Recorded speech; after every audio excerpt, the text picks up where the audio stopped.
All right, buddy. So, what's your name and where you from, man? Well, they call me Whack. I'm from San Diego, California, man. Wack from San Diego, California. And ladies and gentlemen, me and Wack been talking on and off for quite a while, man. You know, behind the scenes before I even had an image of what you look like or anything. Uh, and you happen to have gotten onto Mitch's channel on Hard Attentions. You know, we got some solid guys here, man. I'm hoping this turns out to be a really good one because this guy has a lot of wisdom when it comes to California penitentiary. I'm gonna let you run it, man.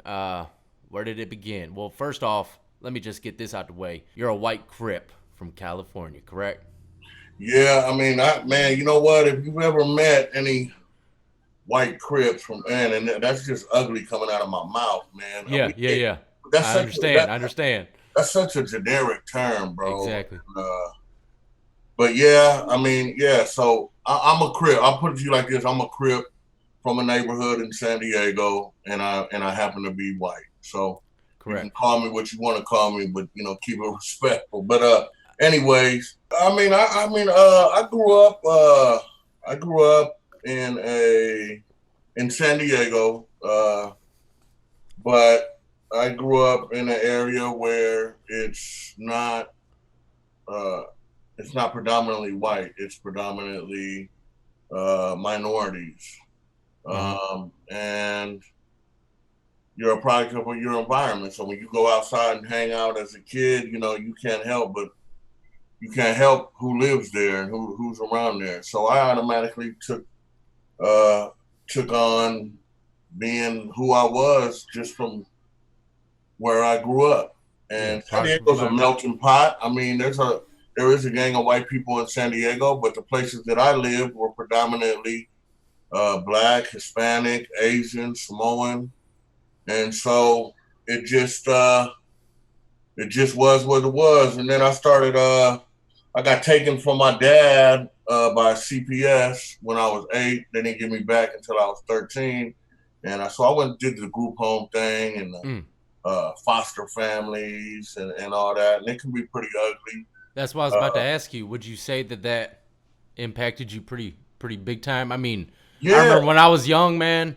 My parents got in an argument. I thought they were gonna get divorced, right? right. And I was about heartbroken, man. You know what I mean? So I Yeah, can only imagine going through that type of shit. I mean, that had to have messed you up a little bit.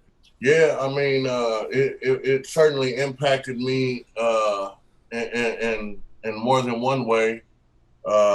What happened was my mom, quick story, my mom and my dad separated when I was 5.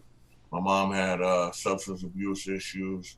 She actually kidnapped me and my sister from my pops for like 3 months, and my dad had to hire like a private investigator or whatever to find out where we were. And he came and basically, him and my uncle basically came and rescued us.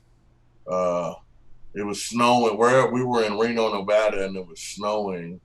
And when my dad came and got us, I had no shoes on, no jacket, and Fuck, yeah, so it man. was pretty rough, man. And so, anyways, at 8, by this time my daddy got remarried, and I was starting to exhibit behavioral problems in school and at home.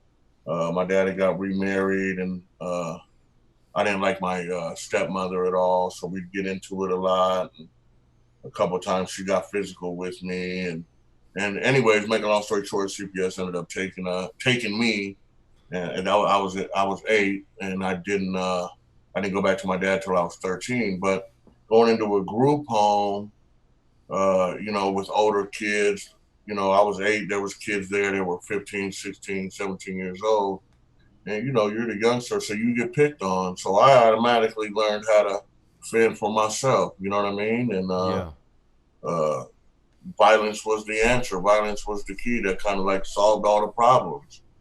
Uh, but one time, me and this other kid, we jumped this kid, and I was like 11, I think, and we jumped this kid, and we ended up busting his eardrum. And so that was the first time I got sent to juvenile hall.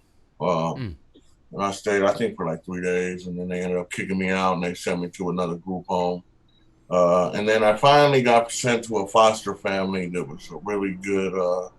It was a really good family base, and to make a long story short, the lady, when she had to give me back to my dad, driving into the neighborhood that my father lived in, she was crying, Wow, having to give me damn. back because she knew that the future wasn't going to be as well. So as soon as I got back with my dad, I just slipped back into my uh, old ways, and started, uh, stealing and breaking into cars and breaking windows and starting fires and getting in fights in school. And so it Did just, you want to go back to your dad?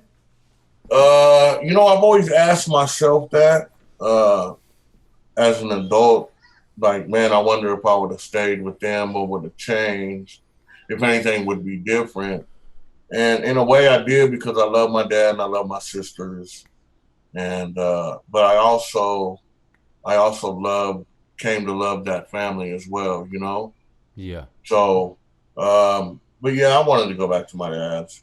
Yeah. Um, and so I started just getting locked up, going to juvenile hall, man, and hanging out with the homies, got introduced to the homies. And, it was kind of, it just kind of went from there, juvenile hall to camp. And then, during this time, I would hear about, oh man, oh, you a white crip?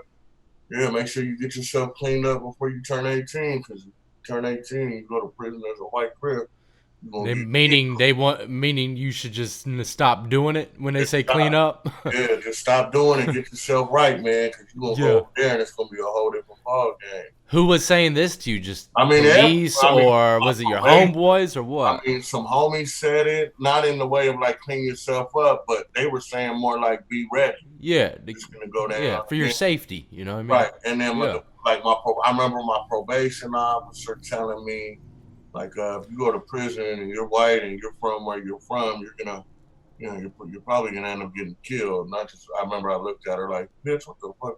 What do you know about it? Yeah. But, Yeah. I anyway, mean, how did you feel with everyone saying this? Did you think it was all bullshit, or did you say, hey, you know what? I'm just gonna handle it however I do it. You know? I never really gave it a thought, honestly, bro. Like, Yeah. I was too busy caught up in doing what I was doing. And there's an older homie from San Diego. I want to give him a shout out. He won't do no interviews, man.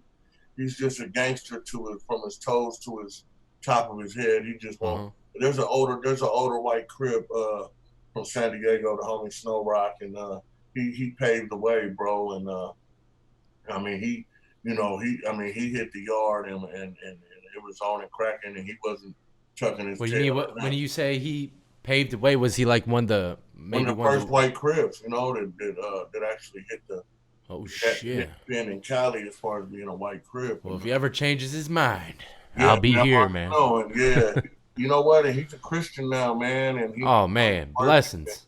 Yeah. So, but, anyway, so I always knew about him. So if I did think about it, I'm like, man, what a shit. If the homie Snow Rock making it, why can't Whack make it? You know what I mean? And Yeah. so, but, anyway, so, I go to camp for the last time, and, I remember specifically about 3 days before I got released on my 18th birthday from camp, my pops came and seen me for the last time, and he told me, he said, son, if you ever go to jail again, uh, I will never come see you. I don't care if you get a life sentence or whatever, the death penalty or whatever. I'm never gonna come see you in jail again after this. And I'm like, all right, yeah, all right, Dad, I'm not coming back to jail, whatever. So 3 days later, they released me on my 18th birthday. About 4.5, 5 months later, I was in the county jail fighting 40 years. I caught a robbery case, and then we ended up, getting into it with some dudes, and some guns got drawn and some shots got fired, and, luckily nobody got hit. But, anyway, so the first deal that came at me was like 40 years. And I'm sitting there thinking in the county jail, bro, and I'm like, man, I'm 18 years old, bro. Just 5 months ago, I was in juvenile camp doing jumping jacks and belly washers. You know what I mean? And Yeah. now they're Yeah. talking about 40 years in state prison. I can't even fathom 40 years because I'm not even 20 years old. Yeah. You know what I mean? And I think so, that's the main reason a lot of guys don't understand how much time they're. When I was out there sticking people up, I mm, had no idea how much time they were given for strong arm robberies. I had no idea, man. And I man, thank God every day. But hey, uh, I had a question I wanted to ask you. Oh, let me reverse it for a second. I don't know if you're gonna get into it, but let me reverse it. You said you're 18, you're an adult now, you're in county. Well, first off, what county jail was it? San Diego County Jail, but then they San. shot me down to George Bailey, which is another jail in San Diego, and it's literally right across the street from Donovan State Prison. So you could throw a rock from George Oh Bailey and shit. throw it into uh, Yeah. Donovan. So I'm out there, and luckily I get put into a module that has a gang of CRIP homies from San Diego in it, and my schooling begins, bro. I mean, did you tell the COs, "Hey, I'm Crip, man"? Oh yeah, I mean, because when you come in, Yeah. they ask you your race, your name, uh, what race, who do you run with, and I told him, I said, yeah, I'm from Linda Vista Crib, and the dude looks at me like, oh, all right. He just kind of like, like, oh, this is gonna be interesting, you know what I mean? So they put me Yeah. on the next bus smoking out of downtown, and they shot me to George Bailey, and so they throw me in a cell in Bailey, and I was in a cell with an older black dude, and he kind of like, look, he was like, what's up? I'm like, oh, what's up? I'm black, man. I'm from Individual Crib. And he was like, oh, all right. He was like, oh, man, how many jails have you been to already? And I'm like, this is my first one besides downtown. He was like, the Woods ain't said nothing to you yet? I'm like, nah. He was like, oh, they gonna say something. And I'm like, Oh man, shit. like, so are you gonna help me or are you just gonna, And so, anyways, but I come out and I come out into the day room, and it's a gang of homies, man, and these are legitimate Crips from San Diego. I mean, these ain't no, you Yeah. know. I mean, did you see him like talking to monster cells? Like, what? Who the hell? What the hell's going on The white here? boys started doing that, but I knew some of the homies that were in there, so Oh, they okay, welcomed okay. me with open arms. And I remember the homie telling me, he said, "Hey, look," he said, "Man, I'm gonna go over and holler at the Woods shot caller and just let him know, like, hey, you know what I mean? He's with us, he's a Crip." And me being 18, I'm like, all right. And I'm just kind of like, I guess the word that you could say is I'm like mesmerized by like what's going on. I'm kind of like, all right, do I get cracking? Do I just sit back? Do I, you know? And the homie was like, I'll be right back. So I remember he went over there and hollered at the Woods, and him and the dude started walking laps in the day. They hit a couple laps in the day room and shit. And then he came back over and he was like, oh no, they ain't tripping. And so I'm like, all right, cool. Excellent, excellent. Yeah. All But right. I remember the homies like, hey, don't get too comfortable though, because all it takes is for somebody else to come in. Flip it. Yeah, Yeah, that ain't going, you know what I mean? That ain't going, yeah. they're not gonna Change the accept script. that or yeah, That shit happens all the time too. I tell people that in prison, one man can change the whole damn atmosphere. I mean, it could yep, be a drop of a yep, dime. You know what I yep. mean? It can Uh, change a whole. It can not even a yard. It can change a whole facility, the bro. whole compound, Yep, everything for yep. sure. Yep. So Uh, I mean, it was cool. Like the county, I really don't even have no county jail stories that were entertaining enough to even talk about because I feel like my county jail experience was not even as bad as going to juvenile hall, bro. Like, well, it sounds like I mean, if they were accepting you and then the woods, I don't see why the hell you would have any kind of yeah, entertainment. Really, you pretty much good now. You know what I mean? I caught some one on ones with a couple white dudes in there later on. I think I stayed in the county fighting my case for like I don't know 6 months, maybe 5 months, and I caught a couple one on ones in the cell with a couple white dudes that didn't like it, and I caught a couple one on ones with some brothers, you know what I mean, over this, that, or the other, and then we got into one melee with the Damus over the gambling table, and then that was it, bro. So it was nothing. And then a couple times in the holding tank to court, but it was nothing really that was that I thought that was because when I hit county Yeah. jail, I'm thinking in my mind like, man, I better make me a motherfucking bone crusher. I better put magazines around my waist and make me some body armor and all that. But I mean, to me, it was nothing, bro. It was Yeah. just like the streets. I mean, you get the strap on and keep it moving. Yeah. Um, Yeah, for sure. so the county was kind of, yeah, it was. I mean, were they telling you, "Hey, you good here, but you about to go up the road"? I mean, were they saying, "Hey, we're gonna send word, make sure you all right"? I mean, were I they mean, telling you you, "Hey, really you better can't. be ready" or what? I mean, you really can't. Like, I mean, there's nothing the homies can do for you as far as sending word. Because I mean, uh, I knew that once I got on that bus to go across that street to Donovan, that it was all gonna change. And this is it's kind of like that. I don't know if you used to watch wrestling back in the days, but I remember when Scott Hall and Kevin Nash came over to WCW and were like, "This is where the big boys play, huh?" And Oh, it was dude. like that's to me, that's how I envision. Like, okay, so when I get over there, this is where the big boys play. So you better have your big boy pants on. And so when I got across the street, got into R&R, and they do the same little interview when you come into R&R. You know where you from, who you run with, your gang or whatever, your affiliation, what race are you. And I remember the homies telling me, "Hey, look, when they ask you what race you are, don't say white, say black, because then it'll say black on your bed card, and that way the white boys can't say nothing." And I remember thinking, like, come on, bro. You think they're I, pranking you? yeah, no, not just that. It's just like, like, come on, but how am I gonna say I'm black? I got blue eyes, bro. Like, I can't. But anyway, I listened to what the lady had. It was a black sergeant lady, and she was like the intake sergeant, and she was like, "So what race are you?" And I was like, "Black." And she looked up at me, okay, and she said, "What gang are you from?" And I told her where I was from, and she was like, "Oh, you a Crip?" She said, "Okay." She said, "Oh, child, like here we go." You know what I mean? And Oh, the so shit you got to go through, man. yeah, so I end up they sent me to building 16. That's back in the Donovan was our reception back then, and that's the intake building.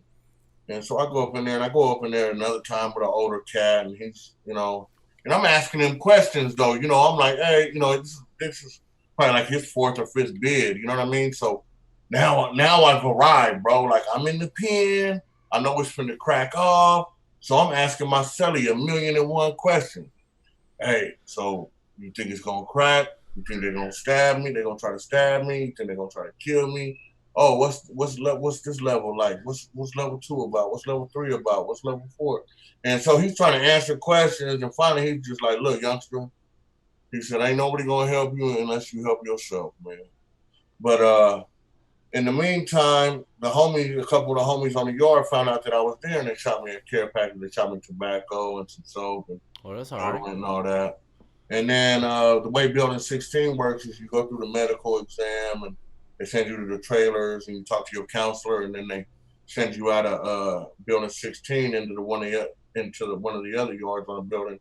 And I got sent over there, and as soon as I walked up in the building, bro, I mean, there's a dude walking around. Dude had a big ass swastika on his forehead, had a big ass Hitler on the side. He had no shirt on. He had a big ass tattoo of Hitler coming up the side of his, upper body and shit. Yeah. And I bank a lot. I go to the black side of the day room, and he looks, and he's like, "Hey, nah, homie, the white." I said, "Nah, homie, I'm a Crip," and he just kind of like had a look in his face, like, Oh, "Oh." And I see him. He went to the door. Yeah, he went to his homie's door. And I see him go to door to the white boy cells and shit. And on mine, oh like, all right, I'm like, shit. man, I should just get off on this fool right here. And then so the homie gets me moved in the cell and shit, and I end up getting into it with they sent two white boys at me. We get out. The Oh, one white boy, immediately? probably like a couple days later, uh, I end up whooping on the youngster they sent me. At this time, keep it in mind, bro, I'm still 18, dog. I'm like 5'11 at this time. I'm like 5'11, a buck 65, bro. Yeah. 18 years old. I'm a street punk, bro. Well, they Yeah. sent this other youngster at me. He's skinny, looked like he's methed out on crack. And so I beat the brakes off of him, bro. And then they send an older dude, kind of an older wood, skinhead type, uh, one of the NLRs. They're a prison gang, bro. And the reason why I say their name is just because they got validated and they're all A lot of them were Yeah. all dropouts. You know what I mean? They all hung it up on it. They couldn't Yeah, you don't handle want it to get anymore. confused between Yeah. the others as So well, you know. So so I get into it with him and shit. He kind of, you know what I mean? We had good little squabble, bro. I'm gonna give it to him. You know what I mean?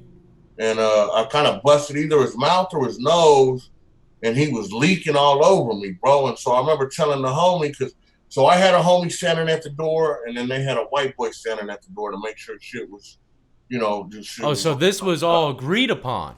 Yeah, like, So they didn't sneak up on you. They actually sent you, and you knew it was coming. well, yeah, okay. So that time, so when we getting down, I'm telling the homie, I said, man, get this dude up off me, bro. He's leaking all over me. I don't know if this dude got AIDS or hepatitis or whatever, but this dude is like literally bleeding all over me. And like I said, that was a good squabble though. Josh, like, I mean, he was hanging and banging with me, bro. Yeah, And keep in we mind, all when you're win in a some, lose cell, some. Yeah, huh? I When said we you're in all a, win some, lose some a little bit. yeah, you know, and keep in mind, when you're in a cell, you can't do too much. I mean, there's not too much moving around anyway. You know, you got Yeah. the lockers right here, and then the bed is right here. So I mean, you don't have too much room.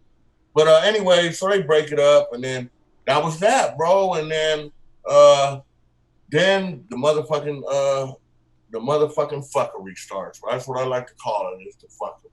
Oh See, shit. in my mind, I'm thinking, what happened? This is me looking back now.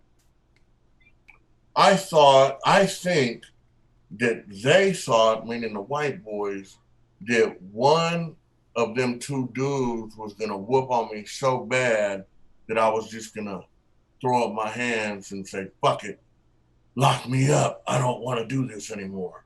Yeah. Right? So, but I put a wrench in their plans and was like, you know what I mean? Fuck them fools and fuck what you stand for. You know what I mean? And I'm not going nowhere. So a little while later, probably about a week or so later, uh, I get a ducat to go to medical. I never put no inmate request to go to medical though. So as soon as I get it, my celly like, whack, don't go, bro. It's a setup. I'm like, what you mean a setup? He like, bro, this is how prison works. He said, you know who printed that ducat? I said, nah. He said, well, it wasn't the police that printed it. That's an inmate that printed that, bro. And I said, okay. Well, he was like, what you mean, okay? But he was like, all right. So I went up at it as I'm going out to, I come out to the day room and leaving the building. There's homies on the door. Whack, where you going? I'm like, I'm going to medical. The homie Oh, like, so you're actually going? yeah, I'm like, fuck it. You know what I mean? I'm going. Oh, oh I shit. mean, you know what I mean? Like, so homies on the door, like, whack, get over here, cuz. What are you doing? So I go up to the door of the homie, and this is the older homie, so I know him from the street. You're like, cuz, don't go away. It's a setup, bro. He said, he just let that, he's like, they just let some of them boys out the door 10 minutes ago. And I'm like, who? He's like, man, them skinheads. And I'm like, oh, for real? I'm like, well, you know what? Fuck it. Hey, cuz, I'm going, homie. You know what I mean? They don't pump no fear in this heart, bro. So, bam, I get the motherfucking, so the tower, he pops the door to the building. I get inside the rotunda. Bam. As soon as I get into the rotunda, he closes the building door behind me, and the door to the outside of the rotunda to go out to the yard opens, and there was six skinheads on me, and they rushed up in there and they jumped on me. But the good thing about that, bro, was that you're in a rotunda. Again, there's not a lot of room, bro. And if you've Mm-hmm. ever tried to jump somebody with five other dudes, it's hard enough, anyways, to do it in an open space because there's too many dudes on one It's dude. too much, yeah. So what I did was I grabbed on to the first motherfucker, and I'm over there trying to do it. I'm trying to rip his nuts off. I'm trying to bite his ear off. I'm trying to choke him. I'm trying to do whatever. These dudes are kicking me in my back and hitting me in my head and all that. But I basically just locked onto the dude that was on me on the ground, and they're getting body shots in, bro. So, Yeah. anyways, the police in their tower hit the alarm. They come, they spray into there, they separate us, and Man, I they bet you did. were. I bet you look back and say, "Damn, I'm glad they didn't have no shanks on them." Right. And see, that was my first. that was my first thought when the dude when I seen the outside door opening up. That was the first thing that I was looking at was the first dude's hands. Was like, and I thought I saw something in his hand, bro, and that's why I grabbed onto him and tackled him to the ground because I'm thinking that he had a piece on him. Yeah. But anyways, to make a long story short, uh, they sent me over there to the program office, and I remember the lieutenant was like, he was like, man, all them dudes on one dude, all they could do was bust your lip. But I had like a little busted lip, and I had like marks on my back, and you know what I mean, and some Mm-hmm. lumps on my head and shit. But the other dude, I'm sitting there, he was fucked up, bro. I'm like, literally, I was literally trying to maim that dude, bro. You know Yeah. what I mean? And you know, and so eventually they got me up out of there. Uh, and I had like, I want to say, I want to try to remember the exact amount. I had like 31 points when I first got assessed by my counselor, or I might have had 28. It was level 2 points. And the lower the level, the easier the yards Yeah. are. You know what I mean? The more, or I should say, More laxed. more relaxed. There you go. They're There more you go. relaxed. You know, dorm living and all that, right? So I Politicians was and gonna go to stuff. a Yeah. level 2, bro, but I got so many. I got so many write ups during my little stay at Donovan on the reception yard that I ended up with level 4 points. So they Mm. shot me straight from reception to a level 4, and then that's just when it began, bro. That's when I seen uh, what prison was really about. I learned a lot of, you know, when the police set me up like that and did that. I knew at that time. I'll say, okay, this is really life or death right here. This is not, you know, this isn't your little county jail, uh, little one-on-one fight. I mean, these dudes are really trying to kill you, bro. I You know mean, what I mean? you got to think about it, ladies and gentlemen. Let me just put it in perspective for y'all. I mean, inmates get slips all the time to go places. They get requests to go to. So you're going off of the good faith of the establishment that, hey, hopefully this is what it is, you know? So, I mean, it's just crazy to think that guys are in there. I've never personally seen that trick, you know what I mean? But I knew when you were talking about it, what was going on. A fake pass made by an inmate or officer to get them set up to get jumped. That shit's crazy, you know? Yeah, you know, and the thing about it was, Josh, is that once you're in a situation like that, you got to realize that my next move better be my best move because your next move could be your last move. Yeah. And uh, to be 100% honest with you, dog, uh, the homies that got left behind after when they jumped me, uh, some of the Crips didn't participate, bro. There was a blood and a Muslim that actually took off on the white boys after that happened. And so that, in my mind, was another, Spit in the uh, face.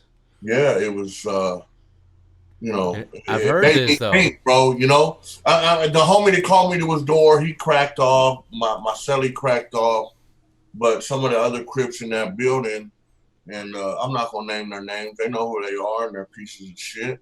You know what I mean? And they've gotten what they had coming. You know what I mean? Since then, but it just Well, goes to show you that there's no loyalty, bro. You know, loyalty is it's what they put on T-shirts now and on tattoos, bro. It's just the same. yeah, and you know, that's what I want to ask you, man. And I ask everyone that's a part of organizations, why would you want to be after seeing all of this? You know, I mean, maybe it was just a test in your mind, you know? Mm. I don't know. But why, after seeing all the inconsistencies of, hey, even my own people, my own organization, someone's going to despise me just because my damn color? I mean, what do you think? I mean, Uh, why did you stay the track? That's why I said maybe in your mind it was a more of like a test. You know what I mean? Of yeah, yourself. I mean, because I mean, I've got a multifaceted answer to this. So kind Yeah. of bear with me a little bit on this. I don't want to be long at the tongue, but that's a real good question, and I think that it needs to be heard. Um, so I will say this: nobody is bigger than the organization, right? Not one person, and that's how it's supposed to be. But a lot of times, there's people who think that they are, and I say that to say there's not one more person that's important than the next. And if one goes, we all should go. But on the other hand, Crips kill Crips more Crips are killed by other Crips every year than anything else. If you go to LA, you talk to anybody from LA, more Crips have killed other Crips than Bloods have ever dreamed about killing Crips. I didn't know that. And that's a fact.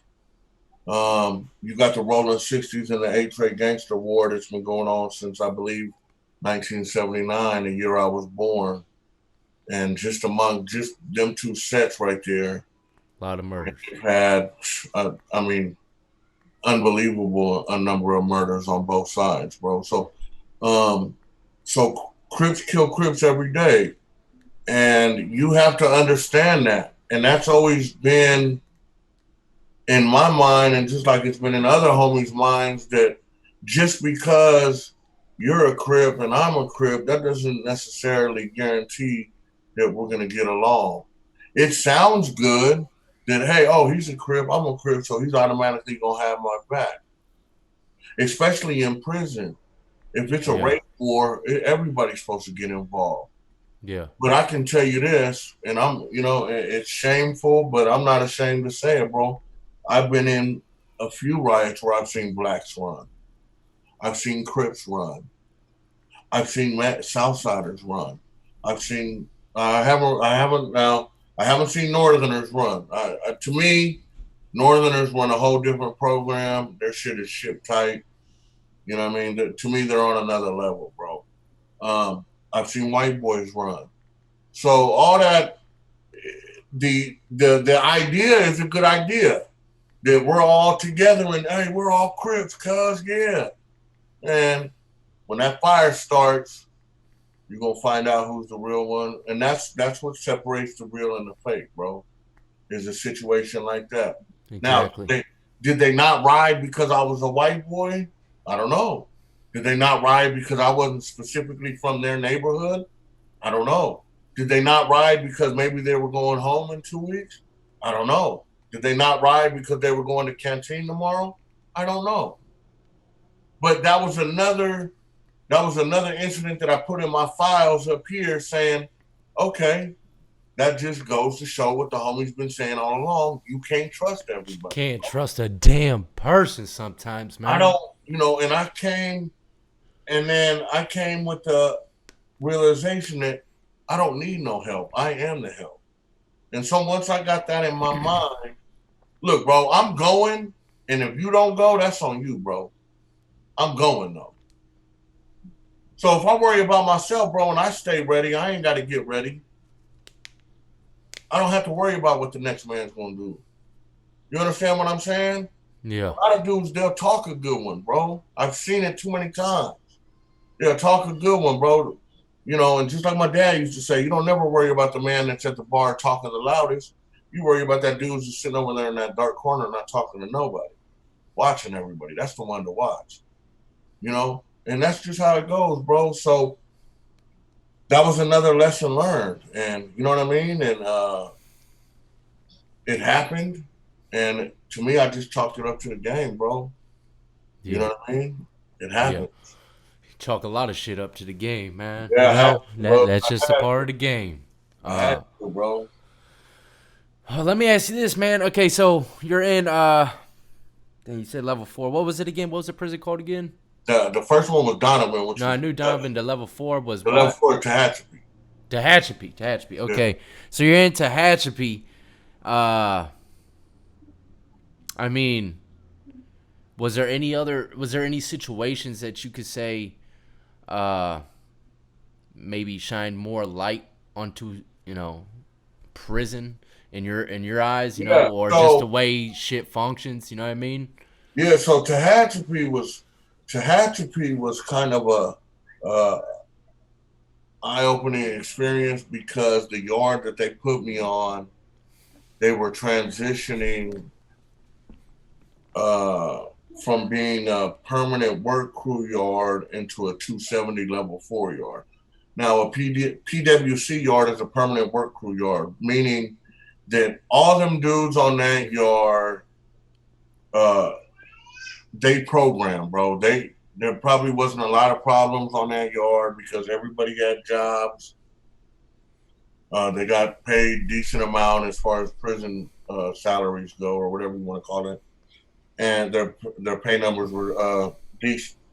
Excuse me. So them dudes, there wasn't too much funk on that yard. Yeah. Well, they started bringing us in, and when you open up a new yard, bro, there's automatically gonna be a lot of tension because shit needs to be established. Yeah. Tables are whose dip bars are whose basketball, what side of the basketball court, what handball courts. So there's already tension, and shit needs to be established. And I'm not talking about administration wise. I'm talking about convict wise. And so I got there, and like I said, it was in transition. So it was kind of crazy to where motherfuckers were like cleaning up their backyard. They were doing Yeah. a lot of cleaning up of their own backyard. So you were seeing dudes getting stuck, getting sliced, getting 2-on-1, 3-on-1, or whatever, uh, almost every single day.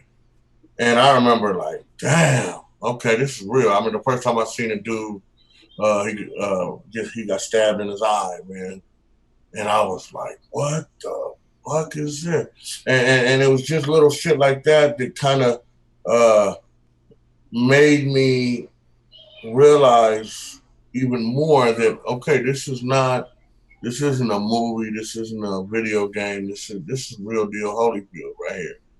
And and each and every time that you witness something like that or you go through something like that, it hardens you, whether you realize it or not. You Mm-hmm. know, and so the white boys there, they kind of like were in transition too. They were trying to clean up they were trying to establish their shit and clean up their backyard and shit. And uh, I ended up getting into it with a couple dudes there, but it never was to the point of like we were gonna tear the whole yard up where it was just gonna be a riot full on. Uh, until I came back to Tehachapi a couple like a year later, and got sent to the upper yard, and then we ended up getting into it. We getting into it with the whites up there, and So no they. one messed with you for real in the first ride down there? I mean, they did. I mean, there was incidents of like just of words being said, but nothing like they didn't push, bro. They So didn't push. they're just See, pretty much uh, riding. yeah, a lot of things, man, and like we were talking about before we came on live, is Yeah, yeah. you got a lot of dudes that come on here, man, and they're from Cali or whatever, and I'm not trying to deny them. Hey, this is YouTube, this is entertainment. I understand that you got a license to create whatever content you want to, but my thing is be as genuine as can be, bro. So these youngsters really know what's going on. You know what I mean? So they can Mm-hmm. abstain from going there. But a lot of these dudes will get on here and say, yeah, we had to run the white crip up off the yard, and the white crip got ran off the yard, or whatever like that. And my thing is, if that happened, bro, there was something 9 times out of 10 that came after that. So you think you just gonna run a crip up off the yard and the blacks ain't gonna say nothing? It Yeah. don't go like that. That's just like me running up to a white boy telling a white boy shot caller, hey, you gotta get Dumbo off the yard over there. You think they're gonna go for that, bro? Yeah. Not gonna Well, go. I had a dude on. I think he's from Orange County. I can't remember, but he said that they went to go remove a white grip, and then for the next 2 months they were getting flipped for it. Yeah, You know what I mean? yeah. So I You know. mean, it Yeah, happens, it bro. definitely happens. You know, you better think If dude, twice before you do that. Sometimes, you know what I mean? no, if dude is official, bro, and he's really from where he says he's from, and he, you know, and he endears himself to the homies, then the homies are gonna go, bro. Yeah. Man, I put it like this, bro. I got to the point where I wasn't waiting no more, bro. I hit a yard, and I wasn't gonna wait for the white boys to come holler at me. I used to ask the homies, "Hey, show me where the shot caller is for the woods," and I'd Oh, go up to you got the him. swing of things now, baby. You good now, dog? So I Where go that up to shot him collar and be at? like, "Hey, homie, I'm whacking for San Diego Crip, homie. You know what I mean? Hey, I roll with the blacks, homie. If you got a problem, don't send none of your torpedoes, bro. Me and you, we can handle it." And it puts them Johnny on the spot, bro. Yeah. I mean, Now you know that's the you're not best way gonna, to do it. yeah, exactly. You're not gonna Look, make me uncomfortable, bro. I'm gonna make you uncomfortable. yeah, and you know, I said this about a video I made a long time ago, and this was just for the youth, man, because a lot of kids are going through bullying nowadays, right? Right. And I said, man, the best way to handle your bully, man, just confront the fool and talk to him. Yup. And if that don't work, then y'all gonna scrap it out, whatever. But hey, look, the best step, a lot of these guys, they run from their bullies or they run from their issues. Confront it, man. Go talk to them. At least talk to them and see. Maybe you can work it out. You know, be the first one to do it before all this other crazy shit goes through their mind. You know what I mean? Yeah. But that's crazy. When you go up to these shot callers, man, I don't know if you can answer this or not. You know, it might be a part of the politic code or whatever. But when you go up to, let's say, a shot caller for whatever organization, you could just walk up to them. There ain't no one saying, whoa, whoa, whoa, whoa. You ain't coming over here right yet. What's your issue? I mean, that's kind of like how you demoed it right now. That's kind of like out of the movies. Yeah, that's why I'm asking. So I mean, it's like they don't have bodyguards, bro. You know what I mean? Like they don't Yeah. have a circle of assassins around them or nothing like that, right? But everybody on the yard knows, for the most part, who is in. Control. I'm not even gonna say in charge. Who has the keys for Yeah. that particular race? Yeah. We'll just say the representative for that race, right? And so if you know who that is, I mean, you're on the yard, you're hitting laps, and you need to go holler at him. You know, you might see a dude that you know of that race or that car and be like, "Hey, I need to holler at your homie," and then he'll go over there and you know whatever. Yeah. But it's not. I mean, Just it's not. depends, huh? Yeah, you know. Yeah. Me, I would just be like, who, you know what I mean? And I'd push over. I mean, of course, you're not gonna walk up to their table, bro, and just, you know, pull your knife out and be like, all right, let's shoot it out like Clint Eastwood. You know, you're gonna get killed, bro. You're gonna get stabbed, bro. You know Yeah. what I mean? But and you're not gonna walk through their dip bars. You're not gonna walk, you know, you're not gonna walk across their basketball court. You're not gonna walk across their handball court. But I mean, it's not the movie, you know. It's not also out of the movies either, where this dude is like the John Gotti of the group, and he's got 10 assassins surrounding him, and if you fart in this direction, they're gonna kill you. You know, it's not. You know what I mean? I mean, Well, that's good. I'm glad because a lot of people think it's like that, man. You know, they seen a lot of what was the movie?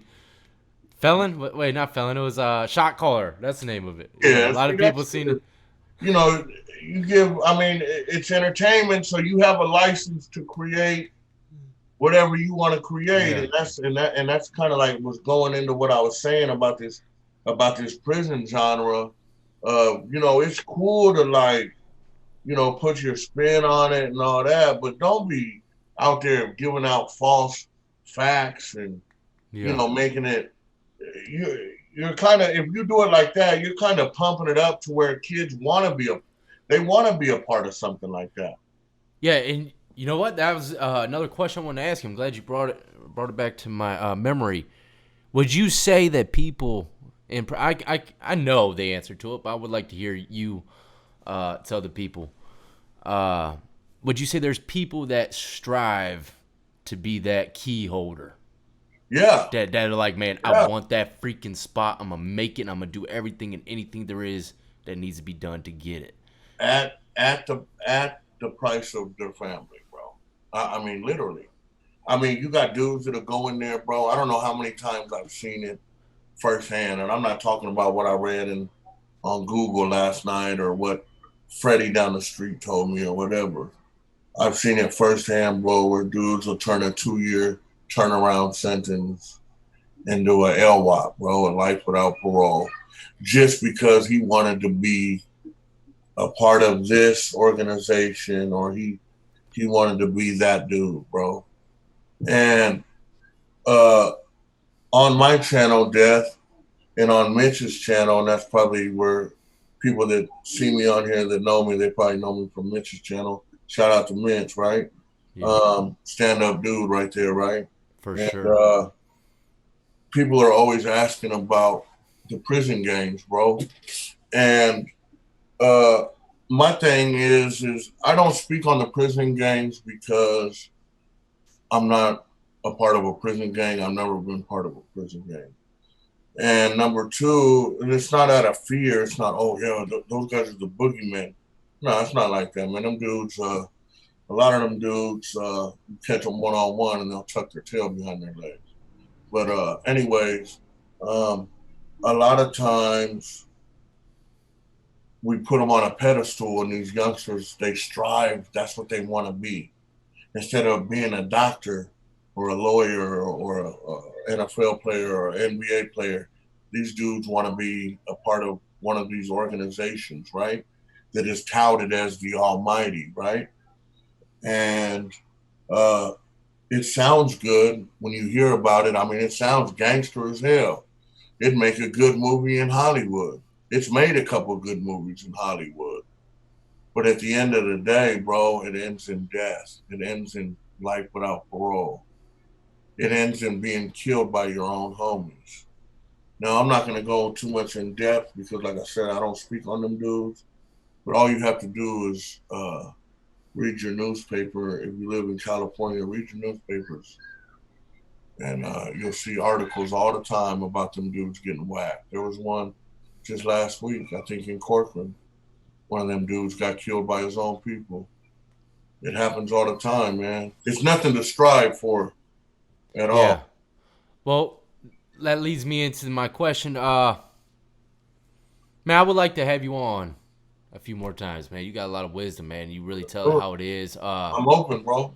And I'm hoping your channel takes off because seems like a lot of the real cats nowadays just don't get the light, man. You know what I mean? They just ain't getting the light like it should be, and I really hope everyone that's came on my channel blows up, man. If they strive for Sure. success. But look, check it out. Um, if there's any kind of advice or wisdom, anything that you could give to someone, white guy, black guy, Hispanic guy, Asian guy, whatever the case is, that hey, I'm gonna take that gang route, gang life route, probably going to prison. What would be some wisdom for you, man, that you could give to these people? Well, if you're living that life, you're 9 times out of 10, you're either going to be dead or you're going to go to prison. And so, I mean, the loyalty now is a T-shirt that somebody makes. Loyalty now is a tattoo that somebody has tattooed on them. There's no loyalty in the game no more, man. I mean, I can count on my hand how many real solid homeboys that I grew up with that I can be like, hey, bro, life or death situation, can I? And they'll be there. But on the other hand, how many times have I risked my life with a group of people that I can't even count the number? And I was forfeiting my family for them dudes.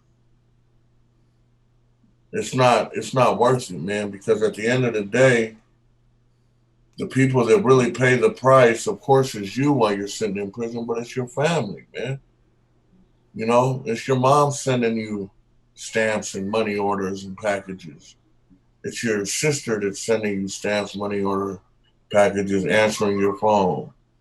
You know, not only are you affecting yourself and your freedom, risking your freedom and your life, I mean, you're risking everybody else too, your family that don't even have nothing to do with it. They just want to see you do right. You know, Yeah. I mean, it's cool. It sounds cool to be in the pen with the homies and yeah, we're gonna lift weights and we're gonna, this dude's gonna get stabbed and he's gonna be a shot caller and everybody's gonna be paying homage to him. No, bro, it don't work like that. 9 times out of 10, you're gonna be a guppy. And when your number comes up for you to go put in some work, and if you don't do it, that same knife that was handed to you is going to be the knife that goes in your neck. And then after that, you're not going to be welcome back to your neighborhood because you're a dropout piece of shit. You know, and that's what it is. Hey, Dad, check this out. I went to prison in '97, bro. I believe that there was one PC yard in the whole state of California. Now they're talking about there's more PC yards than general population yards. Just let that go. Just let that. I mean, you've seen a lot of shit, man. You've met a lot of people. And one thing that's been consistent through this interview is that and all the people should listen and listen closely, that loyalty is very rare nowadays, man. And you said you got someone. I don't know you at all. This is my first time talking to you face to face for real. But man, I'm all about love. I'm all about seeing the next man eat. So hopefully, you can add me to one of those hands as a good friend. You Sure, know man. what I mean?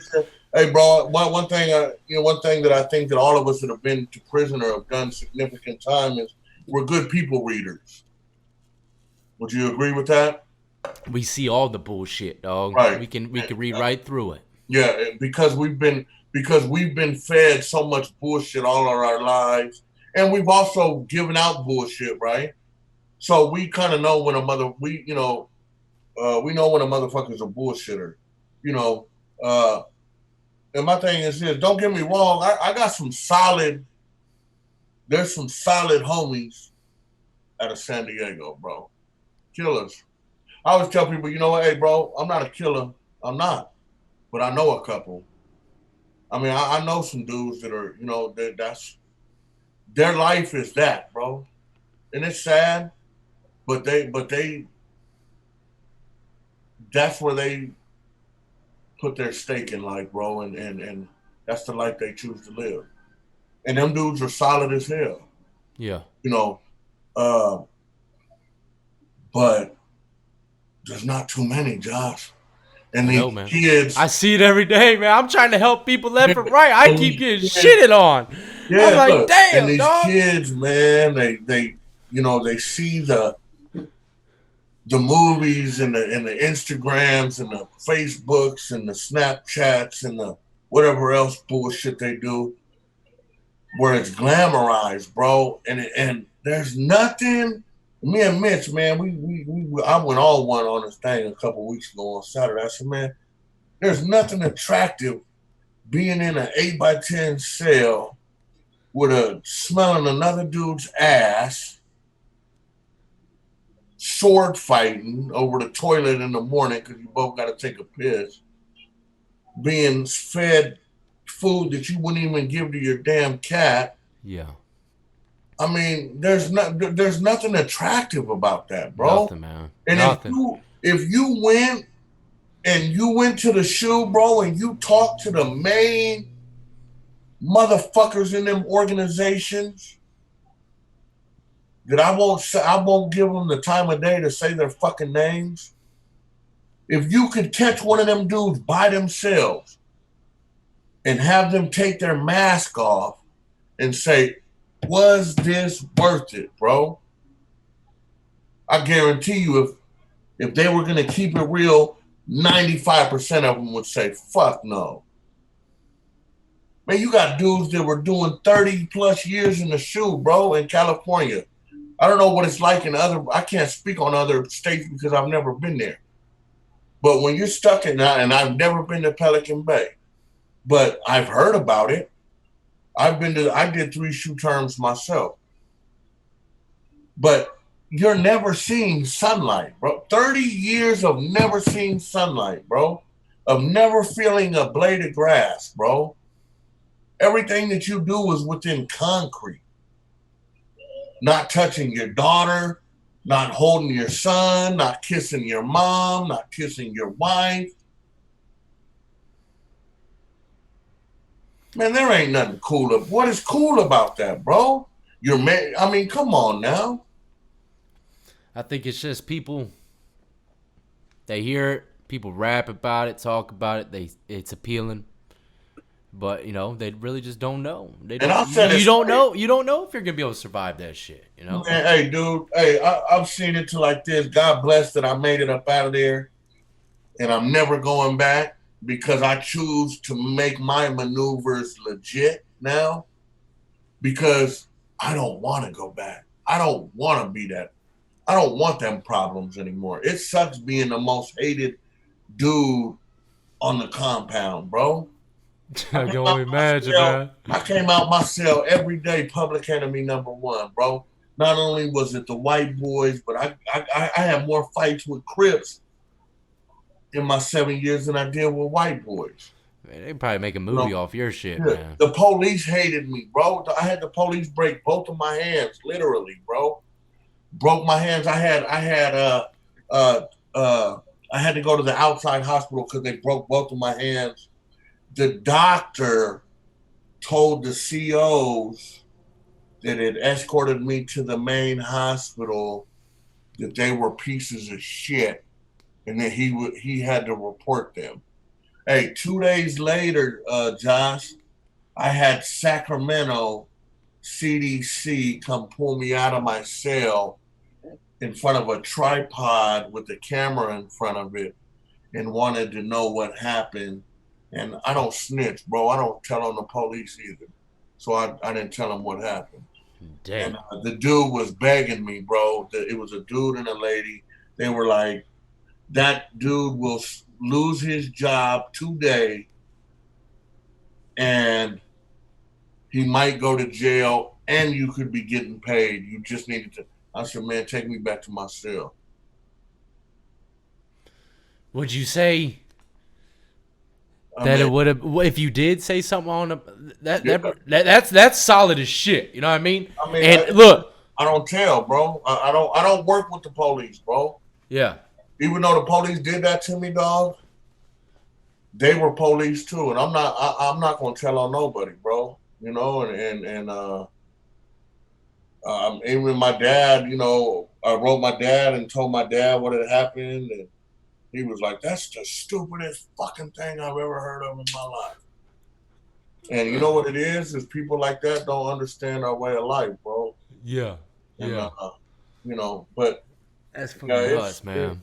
it's a whole nother world within itself, man. And you got these rappers out here, bro, I mean, these dudes are, I don't know where they came from. I can speak on Cali as far as there's some solid dudes in the rap game from Cali that's been to the pen. I mean, Sibo. I don't know if you've heard of Sibo out of Sacramento. Mm. He's one of the main. He's been to. I mean, he went to prison over his rap songs. All right, man. Well, look, I mean, we are at what, an hour long, and that was the quickest hour I think I've had besides Mitch. Mitch's went by pretty quick as well, man. Y'all got some good stories, man. That's the storyteller right there, Big And Mick. yeah, and some, y'all solid too, man, and that's what makes it even better. Well, tell the people, man, because I know we're gonna have you back on here in the future. Tell the people where they can find you. You starting a YouTube channel, man. Let So them it know. so it's against the grain. It's a capital AGAI and then capital NST the grain THA capital GRAI capital N. Um, and then my Instagram is at w.duce DUCE. I'm gonna leave everything pinned, and it's gonna be in the description of the video as well, for y'all to check it out. I strongly recommend you go follow up on his channel, man. I can only imagine the wisdom and jewels you'll be giving out over there, man. You, like I said, I can't say it again. You seem like a very solid individual, man, and I'm glad you came on here. I think a lot of people are gonna learn a thing or two from this one. It's a very powerful one, if you ask me. Man, I appreciate it, brother. And how long you been out? You say you've been out for what?